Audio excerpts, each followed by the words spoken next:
warahmatullahi wabarakatuh. Perkenalkan, saya Alifia Iza Putri Nadila dari kelas 1C Keuangan. Kita memiliki 3 pembahasan utama. Yang pertama, apa saja bentuk kepemilikan bisnis di Indonesia. Yang kedua, perusahaan perseorangan. Dan yang ketiga adalah perusahaan non-perseorangan seperti CV, PT, firma, yayasan, dan juga koperasi.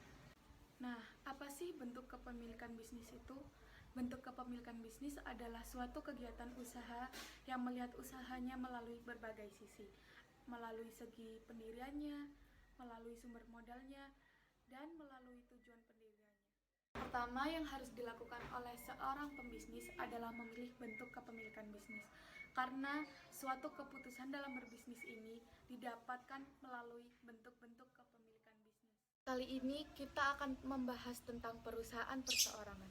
Apa itu perusahaan perseorangan?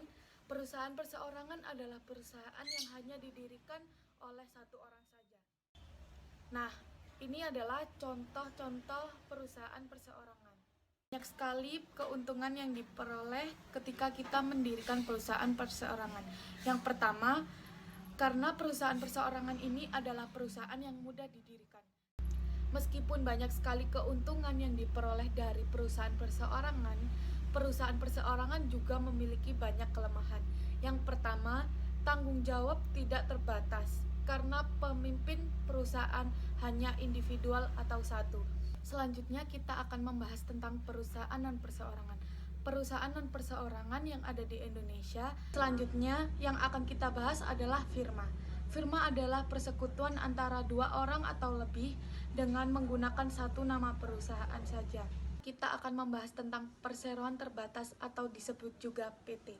PT adalah badan usaha yang memiliki suatu kekayaan, hak dan kewajiban yang terpisah antara milik pribadi dengan milik perusahaan. Ada banyak sekali PT di Indonesia yang dapat kita temui. Contohnya seperti PT Aqua, PT Pertamina, Persekutuan Komanditer atau disebut juga CV.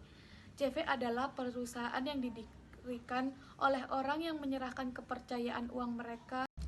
Koperasi adalah perkumpulan yang memiliki tujuan untuk meningkatkan kesejahteraan anggotanya. Terdapat beberapa prinsip koperasi. Yang pertama, keanggotaannya bersifat sukarela. Yang kedua, pengelolaan dilakukan melalui demokrasi.